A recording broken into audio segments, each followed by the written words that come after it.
आइए मैट्रिसेस के बारे में पढ़ते हैं। अब बुनियादी सवाल ये है कि मैट्रिसेस होते क्या हैं। मैट्रिक्स जो लफ्ज़ है ये जमा है लफ्ज़ मैट्रिक्स की। मैट्रिक्स लफ्ज़ आपने हॉलीवुड की मूवीज़ में तो बहुत सुना होगा, मैथ्स में शायद आपसे इसका सामना पहली मर्तबा हुआ हो। मैट्रिसेस बेसिकली बहुत सिंपल होते हैं। हम कह सकते हैं कि एदाद की एक फहरिस्त को हम मैट्रिक्स कहते हैं,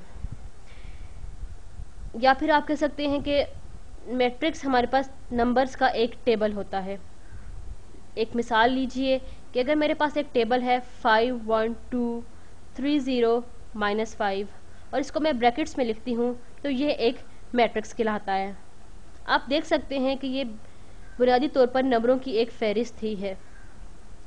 मैट्रिसेस को हमेशा हम अंग्रेज़ी हरूफ तहज्जी या इंग्लिश अल्फ़ाबेट से डिनोट करते हैं।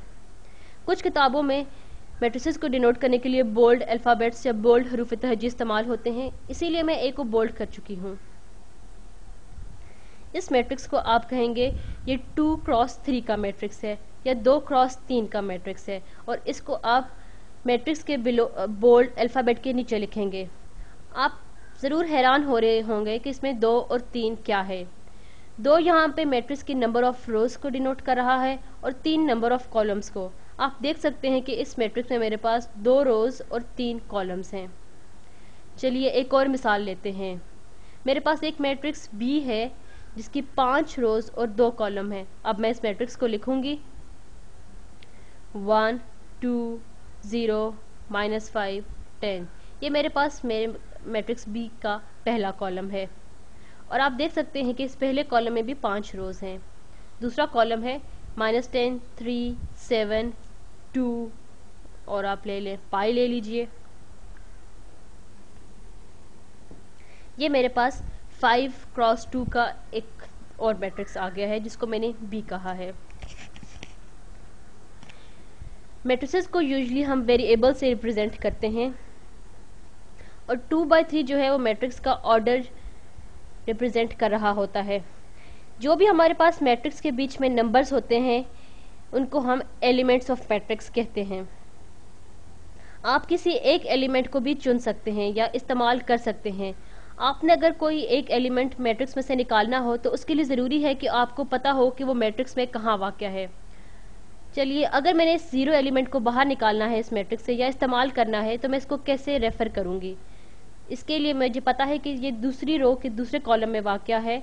मैं कैपिटल मैट्रिक्स ए लिखूँगी, आगे ब्रैकेट में 2 लिखूँगी और फिर मैं देखूँगी वो 0 है, यानी मैं ए मैट्रिक्स की दूसरी रो दूसरे कॉलम में वाक़या एलिमेंट को एक्सेस कर रही हूँ। एक और तरीका या एक मुतबादिल तरीका इसको लिखने का यूँ है कि आप स्मॉल ए लिखें, आगे 2 लिखें और 0 लिखें। हम मैट्रिक्स को तो एक कैपिटल हरूफ तहज्जी से रिप्रेजेंट करते हैं। जो मैट्रिक्स के एलिमेंट्स होते हैं उन्हें हम हमेशा छोटे हरूफ तहज्जी या स्मॉल इंग्लिश लेटर से रिप्रेजेंट करते हैं। अब मैं ये देखती हूँ कि मेरे मैट्रिक्स ए की पहली रो और तीसरे कॉलम में कौन सा एलिमेंट वाक़या है, और वो है 2, इसलिए मैं ए 1,3 के आगे लिख देती हूँ 2। ये सिर्फ मैट्रिक्स को डिनोट करने के डिफरेंट तरीके हैं। ये मैट्रिक्स की डिफरेंट नुमाइंदगी से मैं आपको इसलिए शनासा कराना चाह रही हूँ क्योंकि ये आगे बहुत मददगार साबित होगी। तो मैट्रिक्स का फ़ायदा क्या है? मैट्रिक्स बेसिकली एक सिर्फ डाटा को रिप्रेजेंट करने का तरीका है, लेकिन ये बहुत बड़े फिनोमिना और डिफरेंट डाटाज को रिप्रेजेंट करने के लिए इस्तेमाल होता है। मैट्रिक्स कोई मैथमेटिकल नज़रिया या मैथमेटिकल कॉन्सेप्ट नहीं है, लेकिन ये मैथमेटिकल कॉन्सेप्ट्स को इस्तेमाल करने के लिए और उनको रिप्रेजेंट करने के लिए इस्तेमाल होता है। मैट्रिसेस की प्रैक्टिकल एप्लीकेशन कंप्यूटर ग्राफिक्स में आपको मिल जाती हैं। जो कंप्यूटर की स्क्रीन होती है इसको हम मैट्रिसेस की फॉर्म में रिप्रेजेंट करते हैं। इसी तरह आप वेक्टर को एक मैट्रिक्स से रिप्रेजेंट कर सकते हैं। इसी तरह प्रैक्टिकल एप्लीकेशन मैट्रिसेस की बहुत ज़्यादा है। मैट्रिक्स को हमारे पास मैथ्स का फिनोमेना या मैथ्स का कॉन्सेप्ट नहीं है, लेकिन हम मैथ्स के मुख्तलिफ कॉन्सेप्ट्स को मैट्रिसेस में रिप्रेजेंट कर सकते हैं, या मैट्रिसेस मैथ्स के मुख्तलिफ कॉन्सेप्ट्स की नुमाइंदगी कर सकता है। यहाँ पे ये सवाल अहम नहीं है कि मैट्रिक्स किस चीज़ को रिप्रेजेंट कर रहा है, बल्कि अहम चीज़ ये है कि मैट्रिक्स में हम क्या क्या काम कर सकते हैं जो हमें जिस डाटा को ये रिप्रेजेंट कर रहा है उसको एनालाइज करने में मदद करता है। मैट्रिसेस की इस पहली वीडियो में हम सिर्फ यही देखना चाहेंगे कि हम मैट्रिक्स के साथ कौन कौन से बेसिक ऑपरेशन परफॉर्म कर सकते हैं और उन बेसिक ऑपरेशंस को परफॉर्म करने के लिए हमारे पास क्या क्या कंडीशंस हैं। पहली वीडियो में हम सिर्फ एडिशन और सब्ट्रैक्शन या जमा और मनफी के ऑपरेशंस देखेंगे। चलिए पहले एग्जांपल हम ये लेते हैं कि हम दो मैट्रिसेस को जमा करना चाहते हैं या दो मैट्रिसेस को ऐड करना चाहते हैं। मेरा पहला मैट्रिक्स है 3 -1 2 0 और मैं इसको नाम देती हूँ A का। अभी मेरे पास एक और मैट्रिक्स है B जिसको मैंने B बोल्ड से लिख दिया है। अब मेरे पास मैट्रिक्स B है -7 2 इधर आप 3 ले लीजिए और 5। मेरे पास मैट्रिक्स B है -7 2 3 और 5। अब सवाल ये है कि मेरे पास A जमा B, जो मैं दो मैट्रिसेस को जमा कर रही हूँ, तो मेरे पास A जमा B का जवाब या A जमा B का नतीजा क्या होगा। ये मैट्रिसेस को हम ऐड इस तरह करते हैं। तो मैट्रिसेस को ऐड करते हुए हम सिर्फ उसके कॉरस्पॉन्डिंग एलिमेंट्स या जो एलिमेंट्स एक ही लोकेशन पे वाक़या होते हैं उनको ऐड करते हैं। यानी कि मेरे पास जब मैं मैट्रिक्स को ऐड करूंगी तो A की पहली रो पहले कॉलम में जो एलिमेंट है वो B की पहले रो पहले कॉलम वाले एलिमेंट से ऐड हो जाएगा, या 3 + -7। इसी तरह A + B की जो सेकंड रो सेकंड कॉलम है वो बनेगी A के सेकंड रो सेकंड कॉलम के एलिमेंट को जब मैं जमा करूंगी B के सेकंड रो सेकंड कॉलम वाले एलिमेंट में। अब मेरे पास आ जाएगा A की फर्स्ट कॉलम बनता है 3 + -7, second column first row second column बनता है -1 + 2। इसी तरह बाकी 2 + 3 और 0 + 5। अब इसका जवाब या नतीजा मेरे पास आता है -4 1 5 5। यानी कि मैट्रिक्स A जमा B मेरे पास है -4 1 5 5। इस डेफिनेशन से आप ये देख सकते हैं कि मेरे पास A जमा B और B जमा A का जवाब एक ही जैसा आएगा। ये बात ज़हन नशीन कर लेनी चाहिए कि मैट्रिसेस की एडिशन नंबरों की एडिशन से मुख्तलिफ है। नंबरों को तो जब हम ऐड करते हैं या जमा करते हैं तो मेरे पास 2 + 3 और 3 + 2 दोनों 5 ही होते हैं। लेकिन मैट्रिसेस में क्या ऐसा मुमकिन है? जी हाँ, क्योंकि मैट्रिक्स में हम इनफैक्ट नंबरों को ही जमा कर रहे होते हैं कि हर लोकेशन पे जो जो नंबर वाक़ हैं उनको आपस में जमा करते हैं।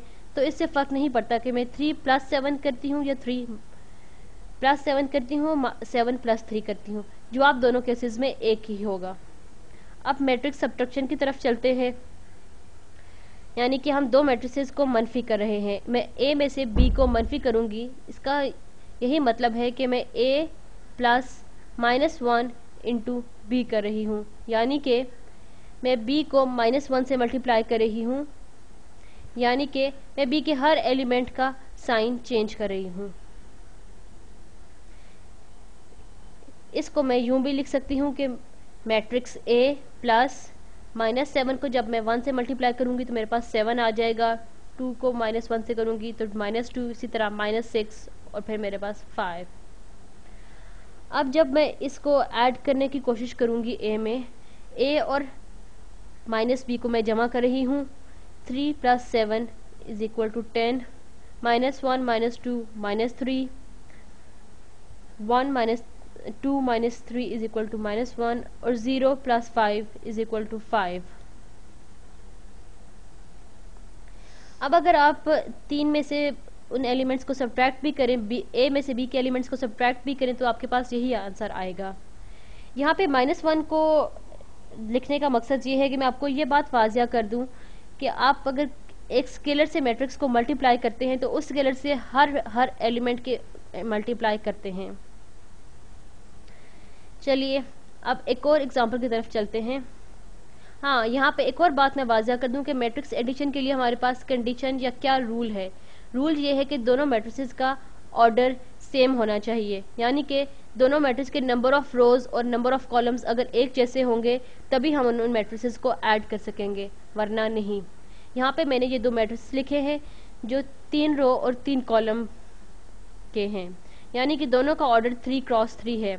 अब मैं इन दोनों को बआसानी ऐड कर सकती हूँ। 1 minus 10 is equal to minus 9, 2 minus 100 is equal to minus 98।